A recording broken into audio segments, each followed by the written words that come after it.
Bonsoir, bienvenue sur Horreur à la carte.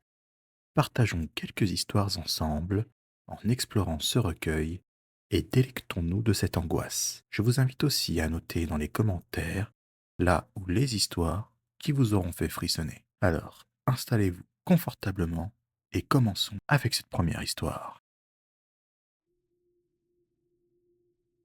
Le silence a disparu. Je m'appelle Mathilde, j'ai 25 ans et je vis en colocation avec ma meilleure amie, Marie, dans une banlieue paisible de Paris. Ce soir, la routine s'est installée comme un épais brouillard sur notre appartement. Netflix, tisane et pyjama pilou. Le programme parfait pour une soirée cocooning.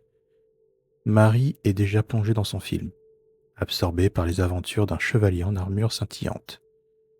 Je la regarde un instant, un sourire amusé aux lèvres. Sa passion pour les films fantastiques ne cesse de me fasciner.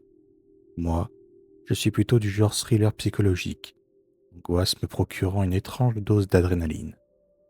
Soudain, un bruit sourd me fait sursauter. Ça me fout la chair de poule.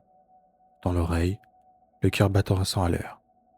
Le silence assourdissant s'est infiltré dans notre cocon douillet. Marie n'a rien remarqué. Son regard reste rivé sur l'écran. Je me lève, mes pieds nus traînant sur le parquet froid. Chaque pas me semble résonner dans le silence de l'appartement. Je me dirige vers la cuisine, source du bruit suspect. La porte est entr'ouverte, me laissant entrevoir une silhouette dans la pénombre. Mon sang se fige dans mes veines. Je me mets à hurler. Marie arrive en courant, déboussolée, le regard affolé. L'ombre se précipite vers nous. Marie s'interpose, me protégeant de son corps. Un cri strident déchire la nuit. La lutte est acharnée, instinctive.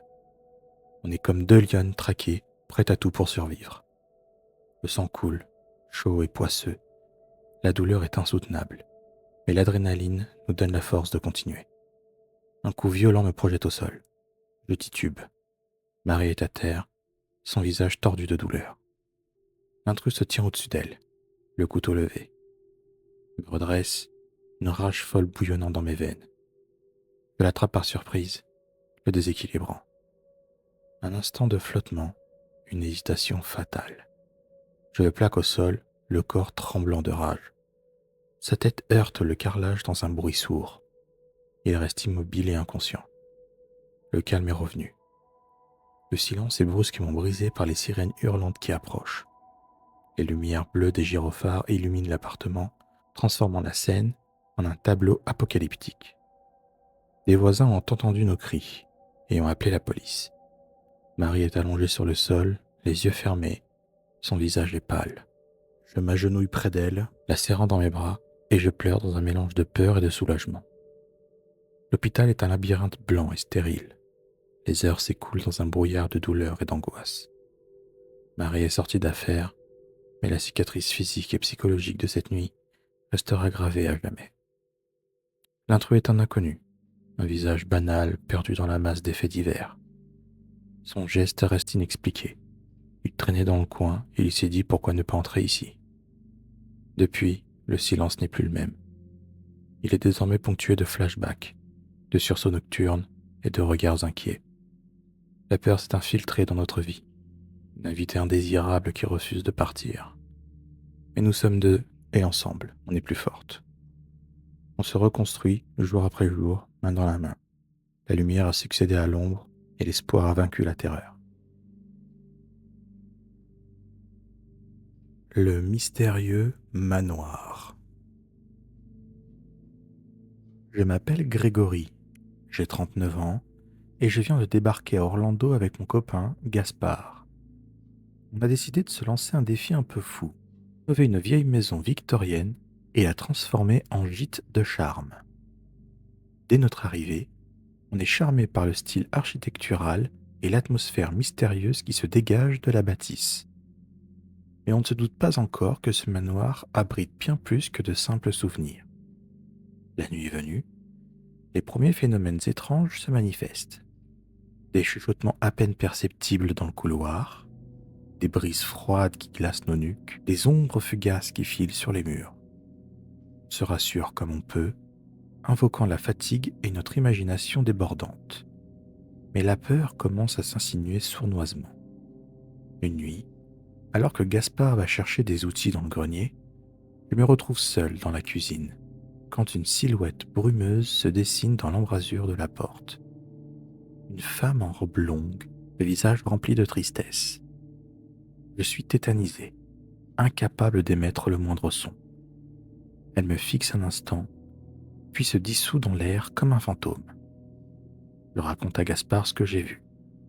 Il est sceptique au début, mais sa mine se crispe lorsqu'il découvre une vieille photo dans un album poussiéreux. Il me l'a montrée, et c'est la même femme, la même robe, le même regard triste. Je décide de fouiller l'histoire du manoir, déterminé à percer le mystère de cette apparition. Je découvre des archives, des récits tragiques et des légendes urbaines qui font froid dans le dos. Plus on avance dans nos recherches, plus la présence de l'esprit s'intensifie. Des objets se déplacent, des portes claquent violemment, des grincements stridents résonnent dans la maison. La peur se transforme en terreur, mais on a mis toutes nos économies dans ce projet. On n'a pas le choix, on doit rester. Une nuit, on décide de se confronter à elle. On organise une séance de spiritisme, un appel désespéré vers l'inconnu. La tension est palpable, l'atmosphère irrespirable. L'esprit de la femme se manifeste, nous racontant son histoire tragique. Elle a été laissée sans vie dans le manoir par son amant, un crime jamais résolu. Sa peine et sa colère hantent encore les lieux. On est bouleversé par son récit, mais aussi soulagé de comprendre son origine. On lui promet de l'aider à trouver la paix, de reposer son âme tourmentée. Après la cérémonie, l'esprit de la femme s'apaise. Le manoir nous donne une sensation de calme et de sérénité. On décide de poursuivre la rénovation de la maison, en hommage à son histoire tragique. On garde en mémoire son souvenir et la promesse de ne jamais oublier son destin brisé. Le manoir a ouvert ses portes quelques mois plus tard. Les premiers clients ont été charmés par son ambiance unique, un mélange d'histoire et de mystère.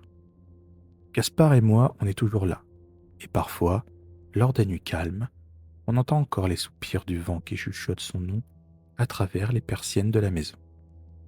Mais ce n'est plus un son de tristesse, c'est une mélodie apaisée, une berceuse qui nous rappelle que son âme a enfin trouvé la paix et elle nous permet de vivre en harmonie avec elle. Cependant, l'aventure ne s'arrête pas là. Un jour, en fouillant le grenier à la recherche d'une poutre de soutien, on tombe sur une petite boîte en bois cachée sous les planches. Dedans, un médaillon en or finement gravé, représentant un couple enlacé et la date fatidique du crime. Au dos, une inscription. À mon amour éternel. Un frisson nous envahit. S'agit-il d'une piste, d'un indice pouvant mener à l'assassin? L'histoire du manoir semblait bouclée, mais un nouveau mystère vient de naître. La tentation est grande de lever le voile sur cette énigme, de rendre enfin justice à cette femme. Mais on se regarde, sachant que replonger dans les ombres du passé pourrait réveiller des forces que l'on ne maîtrise pas. Une décision s'impose. Laisser ce secret reposer en paix, ou bien céder à l'appel de la vérité et affronter les dangers qui se cachent peut-être encore dans les murs de ce manoir.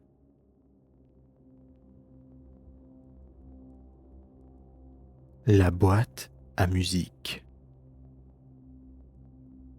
Je m'appelle Antonia, j'ai 27 ans, et je suis en voyage en Croatie avec ma meilleure amie Maïna. On a convenu que dans une semaine, on irait visiter une île. Quelque temps après notre arrivée, nous voilà partis pour notre destination. Une île isolée au large de Dubrovnik, réputée pour ses paysages sauvages et ses légendes.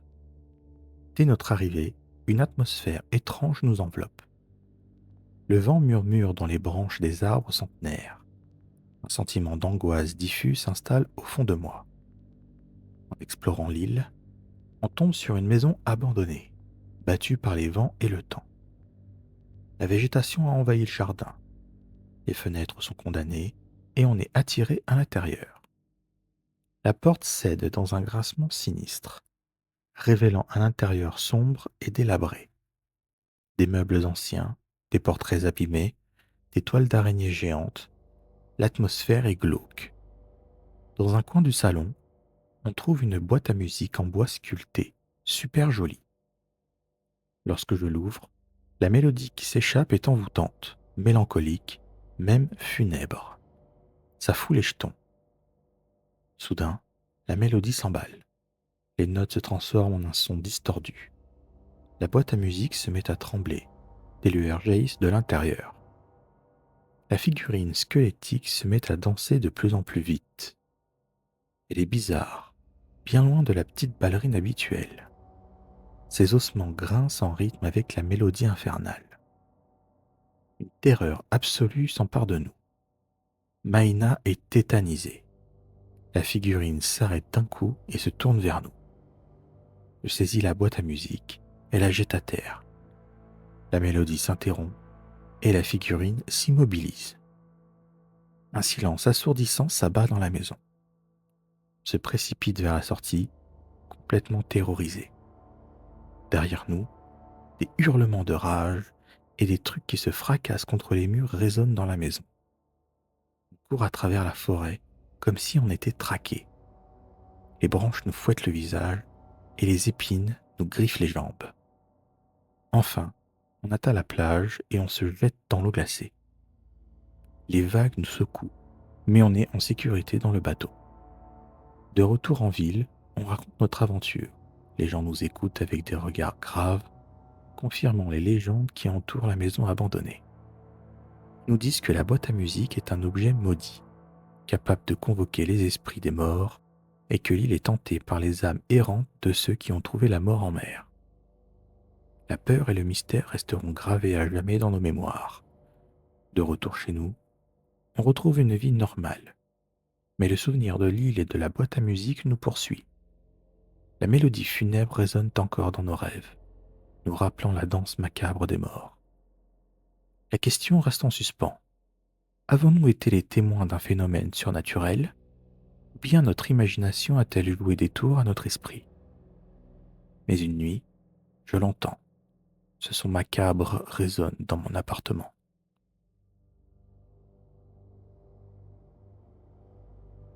La sonnerie infernale.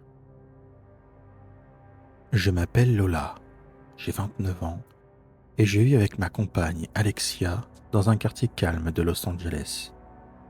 Tout est paisible dans notre vie, jusqu'au jour où un phénomène se produit tous les soirs. Chaque nuit, à la même heure, 3 coups secs retentissent à notre porte. La sonnerie est brève, mais quand on ouvre, personne n'est là. Les premières nuits, on pense à une blague de mauvais goût. Les nuits suivantes, l'énervement et l'inquiétude s'installent. Mais la semaine d'après, ça continue. La peur s'empare de nous. On se barricade dans l'appartement, nos cœurs palpitant à fond, à chaque sonnerie. Le sommeil devient impossible, la tension est palpable. On scrute la rue à travers les fenêtres, guettant l'ombre mystérieuse. On décide de se renseigner. On interroge nos voisins. Personne n'a rien vu. On consulte les archives de la police. Aucune trace d'une personne correspond à la description. On se sent impuissante, perdue. La sonnerie nocturne devient notre obsession. Un cauchemar qui se répète chaque nuit. Une nuit, exaspéré et épuisé par tout ça, je décide de me confronter à cette mystérieuse personne. Je me poste derrière la porte, prête à l'affronter. La sonnerie retentit. J'ouvre la porte d'un coup sec. La lumière du salon éclaire la rue déserte. Il n'y a personne. Soudain, une voix glaciale murmure dans mon oreille. Trouvez-moi. Le lendemain, on découvre un message griffonné sur un bout de papier devant notre porte. La clé est dans vos rêves. Cette phrase énigmatique nous intrigue et nous donne un nouvel espoir. On commence à analyser nos rêves, à la recherche d'une piste, d'un indice qui pourrait nous mener à cette personne. La frontière entre le rêve et la réalité devient poreuse. L'angoisse monte d'un cran. Une nuit, je fais un rêve étrange. Je suis chez moi, mais tout est brumeux. Une silhouette de femme m'attire vers ma cave. La porte s'ouvre et la femme mystérieuse est là. Elle me sourit. Je me réveille en sursaut, affolé. Je sais où elle se cache. Je réveille Alexia. Il est 3 heures du mat et on se rend dans la cave. J'ouvre la porte. L'intérieur est sombre et poussiéreux. On avance prudemment. L'atmosphère est pesante. Depuis qu'on a emménagé, on n'est pas entré à l'intérieur. Fouille la cave lorsqu'on entend un sifflement derrière une armoire qui était déjà présente à notre arrivée. On la pousse difficilement et on se rend compte qu'il y a une autre porte. On l'ouvre et une odeur horrible nous monte au nez. Une femme est là, assise sur une chaise, immobile. On s'approche d'elle, elle ne réagit pas. On touche son visage, il est froid. Elle est sans vie depuis longtemps. On appelle tout de suite la police. Une enquête est ouverte et la sonnerie infernale a cessé depuis cette trouvaille. On n'a jamais su ce qui lui était arrivé. Mais le souvenir de ces nuits de terreur et cette découverte reste ancré dans nos mémoires. Depuis, on a emménagé dans un nouvel appartement, loin de cette maison. La vie reprend son cours, mais la peur et le mystère ont laissé des traces indélébiles. On se pose encore des questions sur la femme et son histoire. La sonnerie nocturne a peut-être cessé, mais le silence qui a suivi est tout aussi pesant.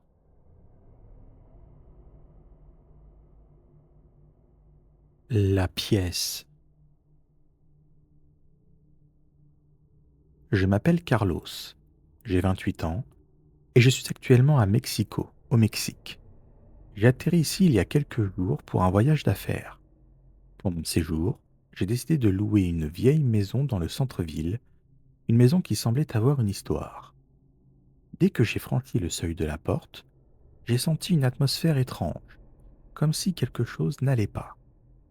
C'était comme si la maison elle-même était chargée d'une énergie que je ne pouvais pas comprendre. Au début, j'ai essayé de me convaincre que c'était juste le décalage horaire qui me faisait voir des choses. Mais ensuite, des choses étranges ont commencé à se produire. Des objets que j'avais laissés à un endroit disparaissaient et réapparaissaient à des endroits différents. Des portes que j'étais sûr d'avoir fermées s'ouvraient toutes seules. Et parfois, au milieu de la nuit, j'entendais des bruits étranges, comme des murmures à peine audibles. La situation a commencé à s'aggraver. J'ai commencé à voir des ombres se déplacer au coin de mon œil. Parfois, quand je me retournais, j'avais l'impression d'être observé. J'ai même commencé à faire des cauchemars terrifiants. Des rêves où je me retrouvais coincé dans la maison, incapable de sortir. J'étais terrifié, mais je ne pouvais pas partir. J'avais un travail à faire et je ne pouvais pas me permettre de le laisser tomber. Un soir, alors que j'étais seul dans la maison, les lumières se sont éteintes. J'ai entendu un bruit sourd venant de l'étage supérieur. J'ai pris une lampe de poche et je suis monté pour voir ce qui se passait. Quand je suis arrivé en haut, j'ai vu une porte que je n'avais jamais remarquée auparavant. Elle est ouverte et c'était une pièce vide, sauf une vieille chaise positionnée au milieu. Soudain, la porte s'est fermée derrière moi et j'ai entendu un rire sinistre. Je suis resté coincé dans cette pièce pendant ce qui me semblait être une éternité. J'ai essayé d'ouvrir la porte, mais elle était fermée à clé. J'ai crié à l'aide, mais personne ne m'a entendu. Finalement, j'ai réussi à sortir de la pièce en brisant la fenêtre. Je suis sorti de la maison et je n'y suis jamais retourné. Mais même maintenant, je ne peux pas m'empêcher de me demander ce qui se serait passé si je n'étais pas sorti de cette pièce. Qu'est-ce qui m'attendait dans l'obscurité? Si ces histoires vous ont fait frissonner, n'hésitez pas à liker, à vous abonner et à activer les notifications pour les prochains épisodes. Un serveur Discord et une chaîne TikTok sont également disponibles, dont les liens se trouvent en description. Prenez soin de vous et à bientôt, j'espère.